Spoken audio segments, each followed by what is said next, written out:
What's up, all of our supporters, fans, friends, family? Look, this is the first time you're getting us here together in the same place, but as always, it's Hitman's Haven podcast. We're going to give it to you the same way we always do. And starting out, obviously we had, I don't know if it's surprising to everyone, but certainly at this point in the season with a team that's competing for a division championship, it was, I don't know really what the word is to use, T, but the Jets owner deciding to get rid of Salah at this point in the season. What do you think about making a decision like that? It really feels like at this point, the Jets owner knows that their division is vulnerable right now, right?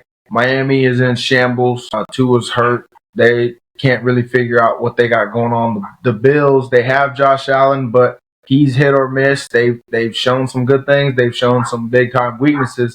So he knows that if any time is the time for the Jets to take advantage, it's right now. And seeing a couple games really slip through their grasp and feeling that he has a roster that's capable, he felt like now was the time. You can't miss this opportunity. And obviously he felt like it was in the best interest of the team to just see if there's a spark going a different direction. I think a lot of it is, is it Salah versus Aaron Rodgers? And that might be part of it. It might not be as well, because even as a head coach, obviously, Salah was a defensive guy, so we don't know how much really direct input he was having over the play call and things like that. Obviously, we see now, Ulbrich, the interim head coach, has now, installed a new play caller. So that's another layer of new things, that could be coming from the owner as well. It could not be. Who knows where the case lies with that. But the biggest thing is it seems like he's like, hey, man, this is our time. If we miss it right now, we might not have another window with Aaron as our quarterback.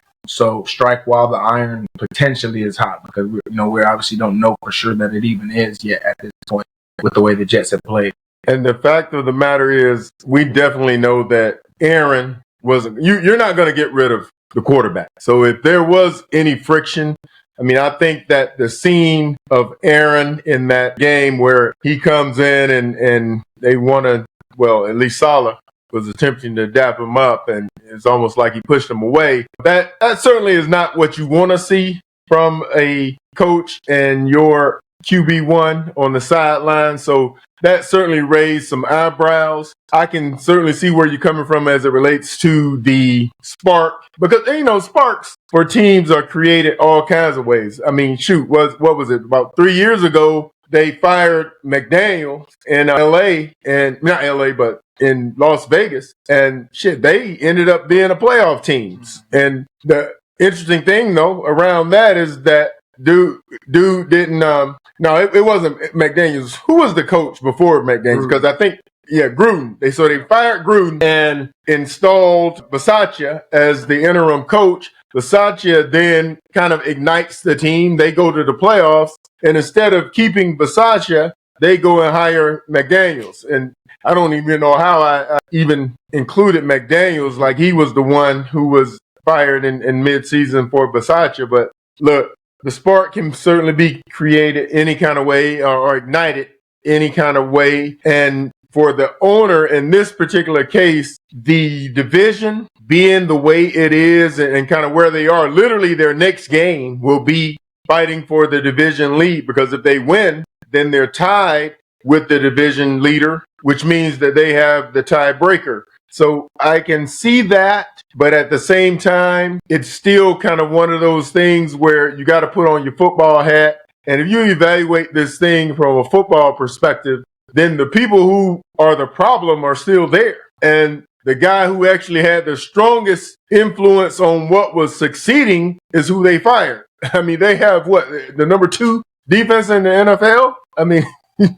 Who fires the guy who's the reason for the number 2 defense in the NFL? Unless, like I said, if the contentiousness was with the quarterback, then the quarterback's not going anywhere. They're the most important position in sports. So if it's between him and that guy, then of course the head coach was going. So that's what ended up happening. And it's an interesting situation. I don't know if I've seen a coach get fired this early. I certainly saw one who should have been fired this early. I think he lasted one more game, and that was Urban Meyer. I mean, that might have been the worst coaching I've ever seen in the National Football League in my entire life. I mean, I've never seen something as horribly as what took place down in Jacksonville when they hired Urban Meyer, and he lasted more games than Saleh lasted this year. So that's interesting. Now, when we go into what's happening with the Packers, we really got the ship kind of moving back in the right direction. But I think we do know that we're not quite where this team can be yet. That's really a good thing for me. You know how I always talk about the progression of a season and that you need to be building towards that crescendo. That you don't want that to happen at the beginning of the season. I don't want to be a 10-1 Philly type team last year and then don't do crap after that. So if you look at this team and where we are now, T, what do you look at from what you see now? I think the biggest thing is that you have to like the flashes, and for some, when I say some, I mean X, more than flashes that you've gotten from your new additions, the pieces that you inserted trying to complete the puzzle that you felt you needed, coming off of last year. Starting with X, obviously we all know he's playing better than anyone else in the league when it comes to safeties and really defense in general. He's as good as it gets right now. That's exactly what you needed in that position. He has filled it. You look at the defensive players in the draft, particularly this past week, you saw Cooper, Evan, and Bullard all play significant snaps at the same time and in crucial moments. I think you have to love at least some of what you saw from all three of them. And that's a really big sign because those were other areas that you needed the level of play to really increase, and you've seen it. We've seen on offense, we've seen Tucker Kraft really grab hold of that number one tight end spot. He's shown he's an every down guy, and he's a guy that is deserving of top level targets that only a couple tight ends in the game really have proven. You're talking about the Kelseys, the Kittles, T.J. Hawkinson, guys like that who just factor into the game every single time. That's what Tucker's showing now. You have to love the play from the offensive line. I think the less you have to talk about and hear about the offensive line, that lets you know they're playing some good, consistent football, both in the run and the pass. So those are the biggest things that you really like to see. And I think probably what we didn't expect is that the things that you want to see improve and get more situated are the things that maybe we thought were our strengths coming into the year. You're talking about defensive line, both in the run and the pass game.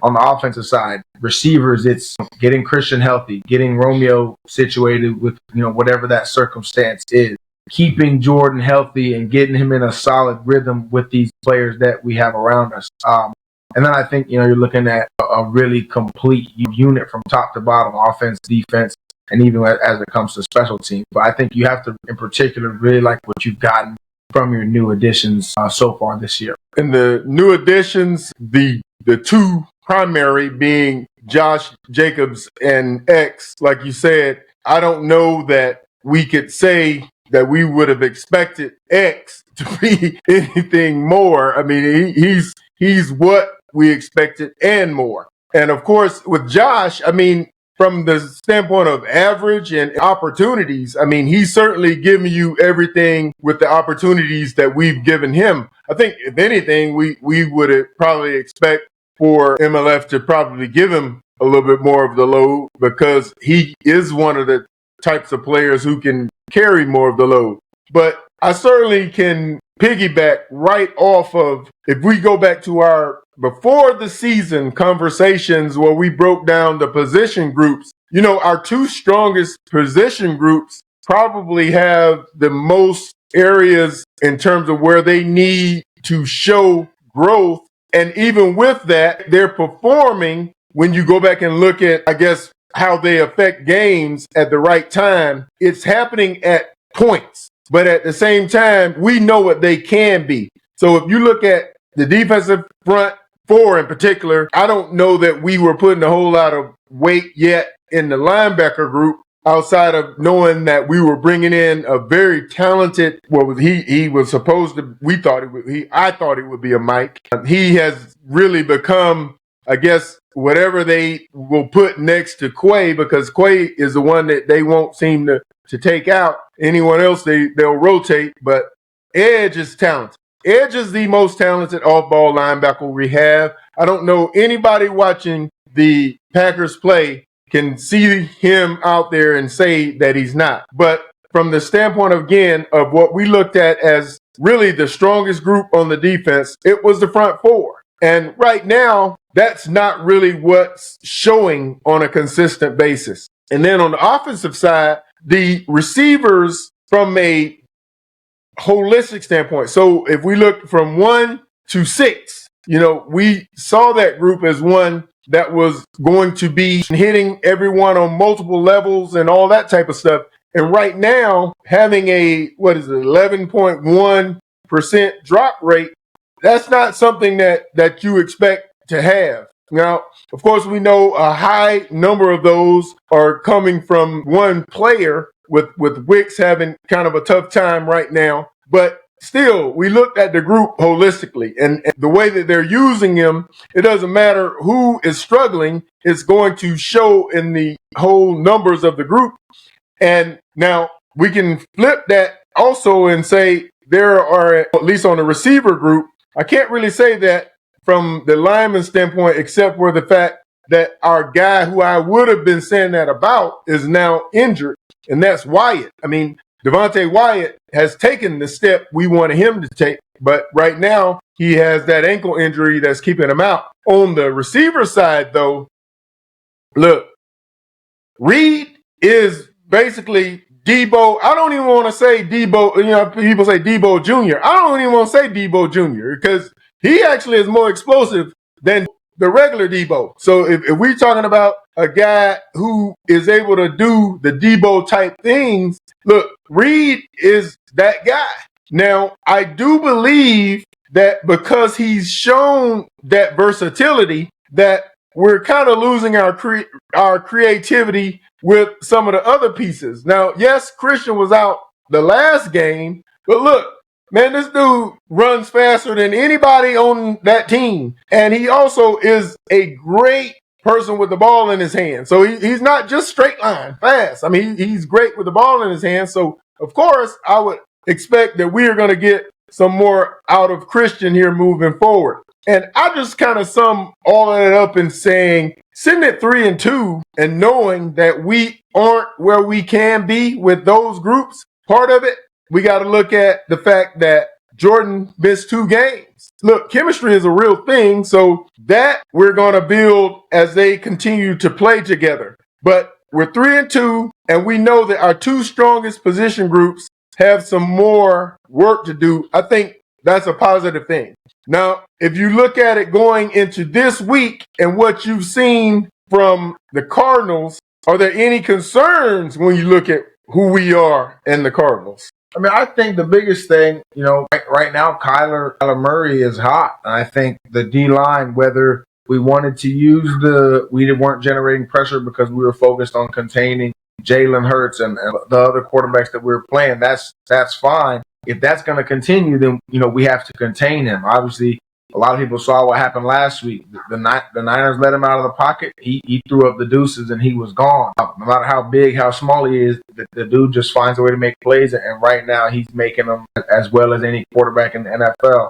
And that's got Arizona feeling well. They got some receivers who are playing really well. James Conner is a very consistent running back. So you don't want to let the engine of that unit get going, and that's Kyler Murray. So if we're going to just keep him in the pocket and we're going to make him have to pass the ball all the way down the field, just true pocket passer style, that's fine. Do that. But we definitely don't want to get him in the mode that he's been in the last couple of weeks. So whatever we have to do that, I think that'll give us a chance to succeed as far as Green Bay defensively. And then on the other side of the ball, I think if Christian's able to play, like you said, you get guys back in the rhythm, get Wicks to the point where he's not worried about dropping the ball anymore. Obviously, he's gotten 20 targets in the last 2 games. Maybe we find ways to manufacture some of those targets to where it's the easy ones. He gets the ball in his hands. He gets back used to it.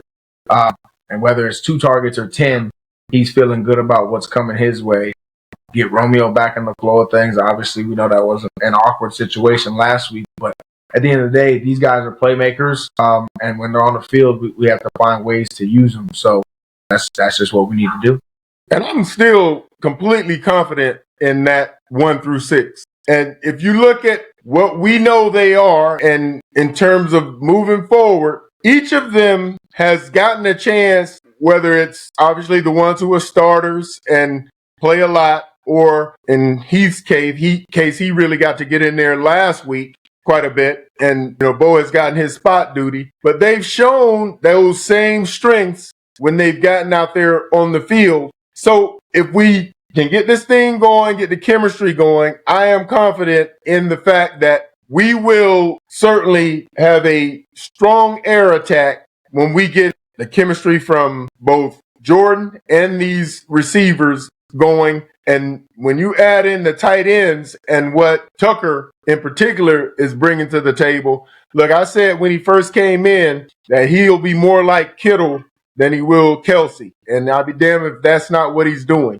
because he will block you out of the ring and he will also run by you, through you, and over you. So that's the type of player that we got in him, and just look forward to continue to see him growing. On the defensive side, look, the exact area of weakness that we need them to have, they have.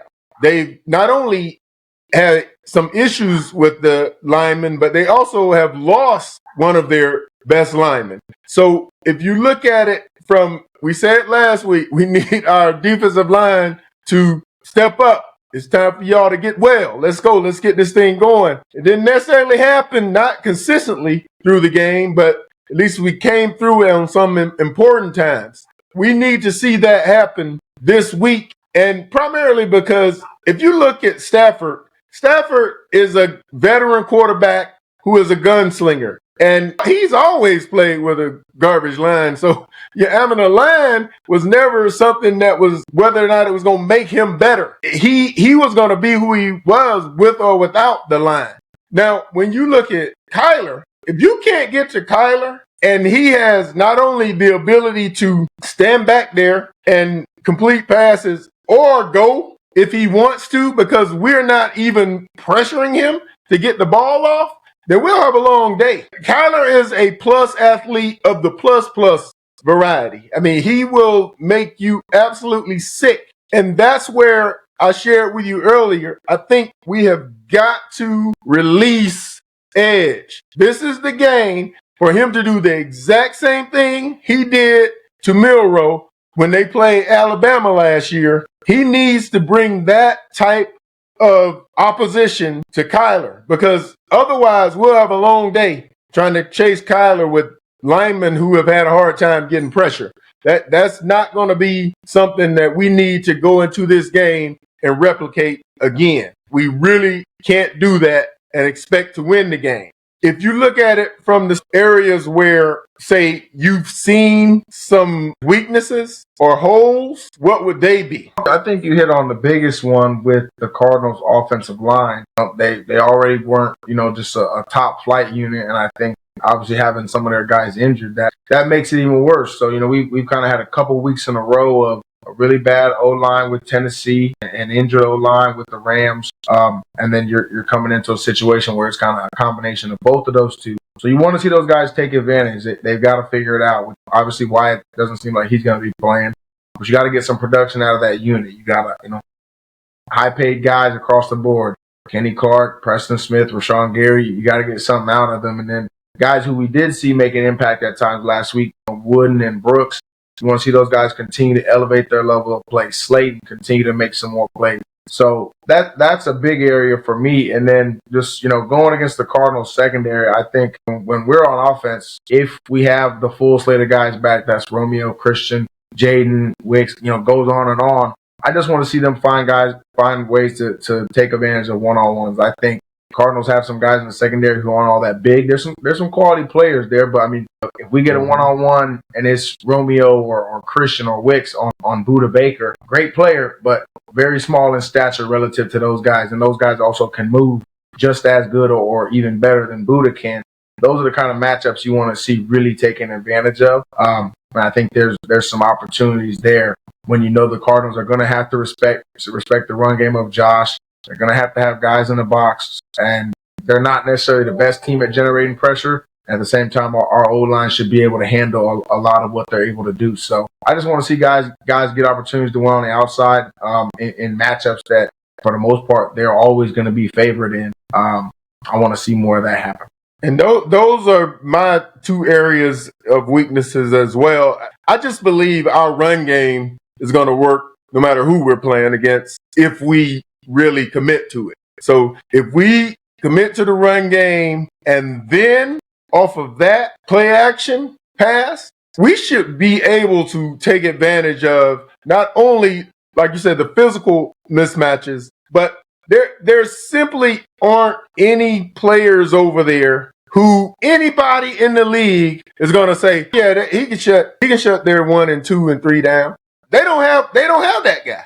They don't have those guys over there. So we have to start making teams pay in that regard. So again, you go to the pick your poison. Okay, look, we got a tight end who is really headed to being probably a top 5 guy pretty quickly. So who's going to take care of that on the interior? And then as you continue to go out to the flanks from the slot to our outside guys, how are you going to cover all that and then take care of an all-pro caliber running back running down your throat with linemen who are able to create those seams? And those are the things that we just can't continue to have an advantage on and not start to get this thing going. On the defensive side, like we've said before with this defensive line, at some point, you got to wake up. We got to get it going. You got to play up to those contracts.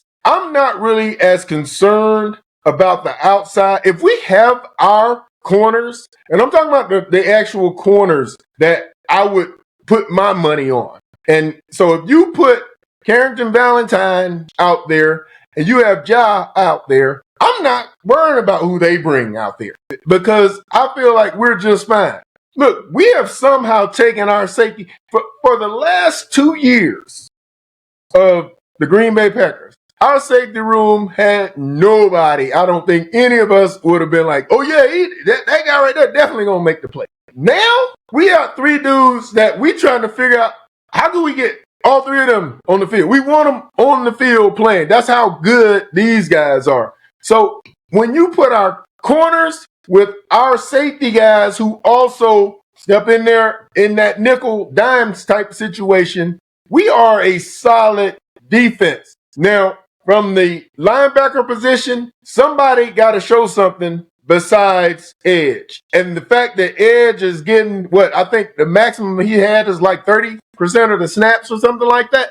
So if you got a guy who they still are trying to work their way, I don't know why, but they're trying to work their way up in his snap count, then somebody else got to start making some plays that have the same type of impact as his. Now, what I really want to see is just that he gets the most snaps. We need him to be getting in there and getting more snaps to get this thing the way it should be. I also want to see Hopper get on the field because the last time we saw Hopper play, he was giving more production than what we have seen from the guys who've been starting all year on the regular season. So I don't know if they don't trust him. I don't know if they just feel like he was playing against backups and the preseason. I don't know what that's about, but I do know that if you got guys who've shown you something, then you need to believe what they've shown you. And let's go ahead and move forward with building this thing towards this championship run that we're saying that we want to be on. As we close it out, T-Man, what do you have? Anything going into what we play Sunday? It's an early game. What do you have, man, about this game? Yeah, I think it's a big opportunity to go, 4-2, be 2 games above 500, and kind of really just reset the slate in a completely different mode. Obviously, we know how the season started. Lost one you felt you shouldn't have, and then you have your quarterback injured, and you end up winning 2 good ones, and then you again give up another one that you feel like you shouldn't have. But you kind of put all that behind you if you're able to go up 4-2. 6 games into the season, you're feeling really good about things. Hopefully come out of this game with a lot of guys healthy or building back towards being healthy.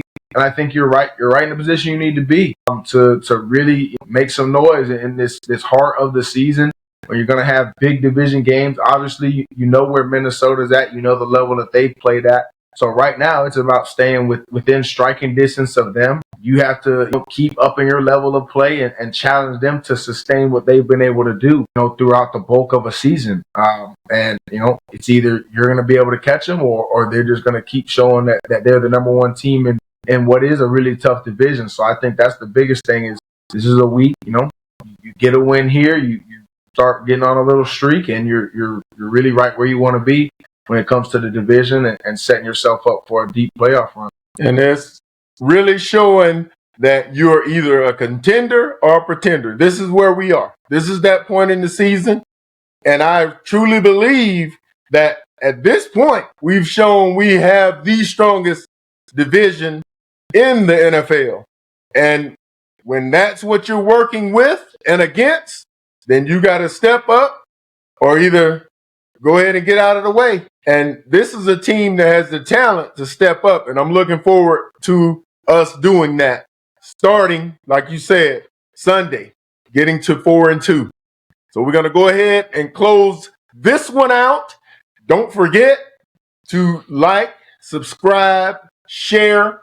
And look, we've gotten to some very interesting debates on social media in the last, day or so.